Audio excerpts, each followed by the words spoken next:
Hi, everyone. Thank you for joining us today. I'd like to introduce to you Nicky Kupfer. Hi, Nicky. Hi, how's it going? I'm Rel, and yourself? Yeah, no, really great. I'm very excited and a bit twitchy about being interviewed. Well, I appreciate you joining us. Thank you.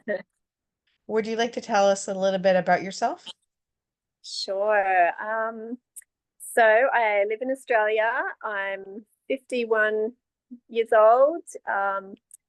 In the last maybe almost a year and a half, I came down with fibromyalgia, which has pretty much been like my path and how I'm here today. I grew up in the bush. I went to like a tiny little primary school with about 45 kids in it. Um, I've probably had quite an adventurous life, like lots of traveling, hitchhiking, and also doing circus. So that was, I'm a very creative person. I love people and I love adventure and I love, like just color and atmosphere. Um, I have a very small family. So my mum and dad were both from Germany and I have a sister. So that's pretty much my family. And then I have two daughters. One's 27 and one is 9. A bit of a gap there. And yeah, so um, Okay. I don't Well, know. thank you. Thank you. And today we're here to talk about trauma. Yeah, Would you like to tell us about your trauma story and your healing journey? sure. So I think I'm one of those people who I really didn't know how to experience trauma, or I didn't know how to express myself during trauma. And I think it kind of got lost. And it wasn't until, I had fibromyalgia and I was like looking for ways of healing that I actually got to like open the book or the stories within my body. And I found out a lot. So probably within my childhood, there was a lot of developmental trauma, just basically just being ignored and unseen by my parents. We lived in the bush, me and my sister. We would just roam around like without any care. Um, I, I don't think. Sorry, there's just something bad going past. Yeah. Yeah, we basically just had to kind of like just get by ourselves on a lot of levels. Um, I think also in that way that we didn't really have family and we didn't have anyone really close to us. I think, like bonding and it is something that never really happened for us. Child in the little primary school that I went to, there was like lots of bullying. There was this huge family, and they just I don't know, they just abused us and were like so horrible pretty much for my whole time at this little primary school. And I think that really had a really big effect on myself. Um, I guess, teenaging is very complicated for a lot of people. And I really had no idea just the level of fear that I had pretty much throughout high school. What caused you fear? What caused my fear? I think it was just like not knowing how to adapt and attach to people. I was afraid of, like speaking. I made very few friends, or I found it really hard to make friends. I didn't know how to even like create relationships with teachers. I was just very terrified.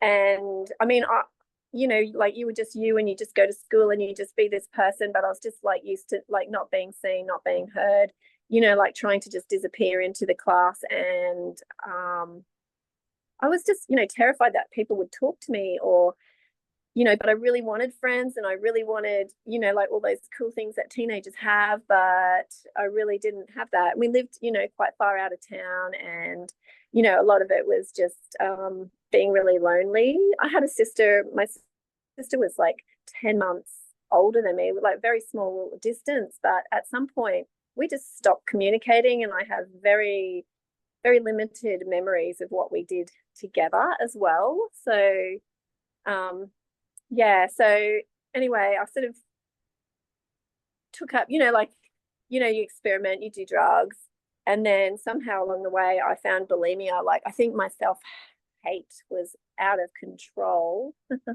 And I was bulimic for about 3 years, and I would be vomiting 30 times a day.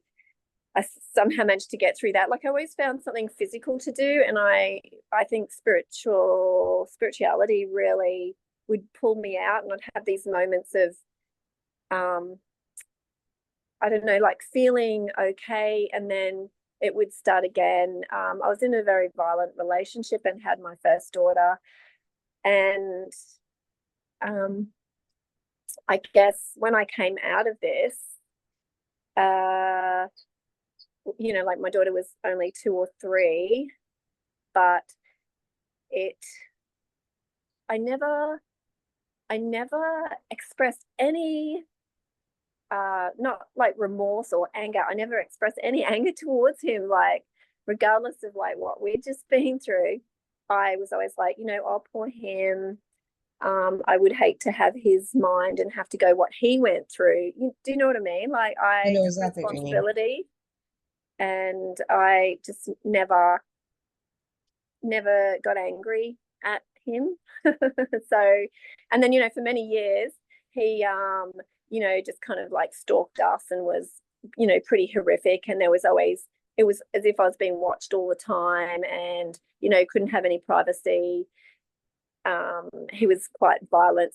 He saw somebody in my van and he thought it was me, and he chased my van off the road. He'd do things like this kind of activity. Put posters up all over town that I'd kidnapped his daughter, things like that, just quite extreme. And then when my daughter was 10, he passed away, and then there was grieving after that, and your life changes. I think that was a really big impact, and I had no idea, honestly, until I had to kind of go through my whole body and just reprocess my whole life. Yeah, and then I guess after that, like, it's just, life and day-to-day things that happened.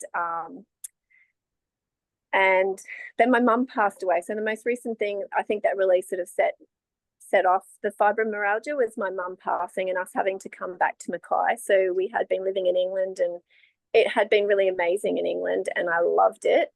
And we came back here, and it was really hard just to adjust to, like the Mackay culture. No, it was just very different and very hard. And then my fibromyalgia kicked in, and yeah,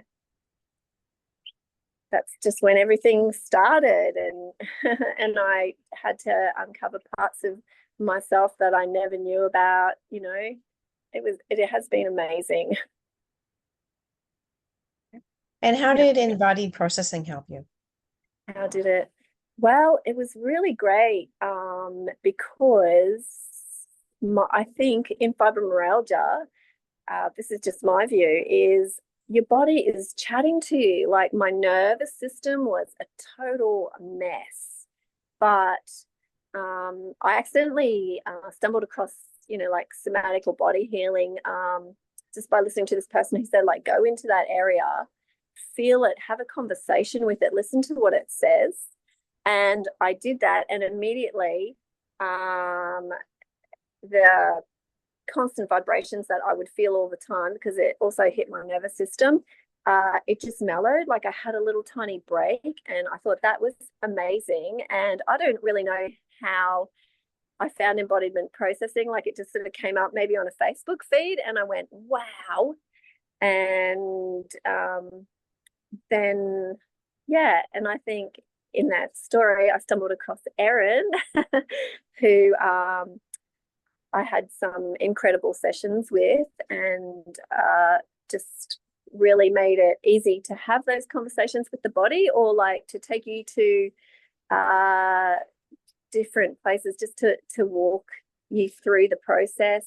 And yeah, it's been great because it has really mellowed out my nervous system. So that would I'm probably glad be to the hear biggest one. it's helping the nervous system to just relax, Yeah, calm.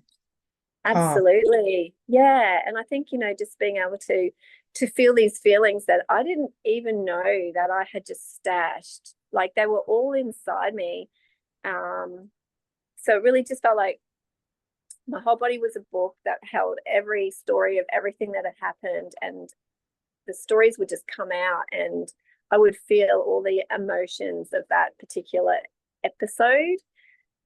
And then I guess it would help me process situations that were also similar. When did you realize that you had trauma? When, because I would have always said, oh, my childhood was fine, like nothing really happened. But honestly, I had no real connection to my mom. I think it was only really just in this state of fibromyalgia, and that I realized this. I mean, I had one friend say to me like a few years ago, like, oh my gosh, I'm really surprised at, like what a good or nice person you've turned into, because your mum used to just totally ignore you. And I mean, I don't remember that. I don't remember really connecting with my mum too much, because she was like, we're not huggers, we were just a family, but I think we were always just down to the bare necessities of touch or kind of interaction. Yeah, so I think, yeah, it's only been, learning about the vagus nerve and realizing that I lived in constant fight or flight. I mean, that's just where I lived basically, from a very small child. So I think, yeah, like just how that would have affected every interaction, every situation that I ever got into. So, That would have been hard. yeah, it did. It did make it kind of complicated. And did it impact relationships? I think massively. I think I was really terrified of meeting people. If anybody looked at all a little bit successful or well balanced, or, like I would be so intimidated by them, and I never really knew why. Like I think I was just always very sensitive and very shy, and just always thought nobody would really like me because I never really had friends, like so all those just things in your basic interactions. Yeah, like I just felt like nobody would really love me or like me or want me to be with them or hang out with them, because yeah, like that's basically what I learned through, like my childhood and my school life. Yeah, so those things really hit. And then also, That's sad. you know, sorry. That's sad. It is really sad. And I didn't know about this, because you just, like live and you are who you are. And I mean, I always thought I had a fairly good level of self-awareness, but I didn't read the undercurrents below my thoughts, or, so I mean that's just been really quite incredible to discover, and then having to just retrain my brain and be self-compassionate and love myself, and realize that I don't have to keep thinking that my whole life either. Do you know what I mean? So I think that's Exactly. been really important. I believe, if not all, many of us have beliefs sometimes that are not necessarily true about Absolutely. ourselves, but somewhere along the lines that we pick them up and they can have a huge impact on our lives. Oh, massively. Yes. Yes. One of like the really um, clear memories that came through, I must have been like, one or two, but I see it so specifically, was my mum sitting there sort of smoke. She used to smoke all the time. As soon as one was out, the next one's on. And she just had this giant haze around her, and she's a bit of like this mystical being. But I remember, or I felt myself say, you know, like you're not important, you know, those are more important than you. And I think that's pretty much just how I grew up, thinking that, you know, her cigarettes were better, her books were better, you know, just I just wasn't that important. So I'm sorry to hear yeah. that. Mm. And what advice do you have for our viewers? For viewers, I think if you get a chance to experience embodiment processing, it's it's a brilliant journey. Like, I think it's so nice to talk to your body and learn about yourself and know these things and let go. You really do feel layers kind of just being peeled off, and Like an onion. yeah, exactly, like an onion. And just, I don't know, like the peace that settles upon you in a lot of ways, like you know, like those little inner battles that we would have about things, you know, like to come from a more relaxed space, or a different space with a different perception. Like, I mean, that's amazing. That So is amazing. Yes. And it's like parts work. We can incorporate parts work in body processing because we all yeah, have parts work from IFS. And it's also talking to our parts, right? And being absolutely. able to bring them back together as whole and helping us become more whole again. Absolutely. Yeah. It is really magnificent. I mean, I also feel like more blended in the universe. I don't know how to even explain it, but you know, like now when it comes to being with people, I don't feel so nervous, and I feel quite relaxed and content, and not, you know, like my brain's not on hyperdrive, you know, trying to be that nice person, trying to be that good person that everybody likes, but also thinking that nobody could possibly like me, you know. So that's a really good kind of thing that to have moved through and seen and experienced. And that can be a trauma response, being a people pleaser. Oh yeah. Exactly. Uh Okay, well, thank you yeah. so much for joining us today. Oh, thank you. No, it's great to have an opportunity to speak about it, because it is, you know, just a journey that you do alone, a lot of it. And yeah, it's good to share.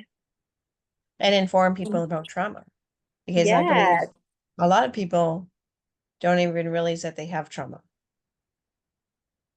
yeah, So, I think, yeah, it is, it is very eye-opening.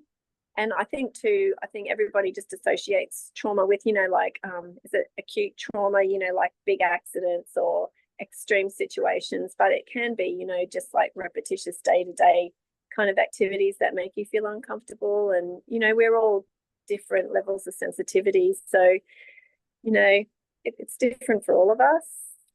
a lot of little So traumas can have a huge impact on our nervous system. massively, yeah. And I got to say, like, mine was like this macrame project, my nervous system. So it's been really great to just, you know, like unravel it, and then yeah, just to experience And peace. start to And feel that sense of peace. Exactly. Yeah. yeah, yeah. So my nervous system was so loud, it was like having a giant air conditioner in the background the whole time, you know, like my whole body was just like ball, ball, ball, ball, ball, like for nearly a year. I lived like that, and it was very complicated. And yeah, so I can only say that embodiment processing has really like supported um, my healing journey and really inspired me in so many ways. And yeah, I feel very It's an lucky. amazing journey. Yes. And I think I was very lucky too, you know, like to be in Spain and, you know, doing our pilgrimage, and you offered to do a session with me, and you ended up doing a few sessions with me while I was in Spain. And that was just like really fantastic. So yeah. Well, thank you. Thank you. And you had a good time in Oh Spain? yeah, it was really quite incredible. So Good. I mean, I think the walk is a spiritual journey anyway. So I think it really just added a few extras, and yeah, it was really wonderful. Awesome. Well, thank you Mhm. so much. Yeah, thank you so much too, Erin.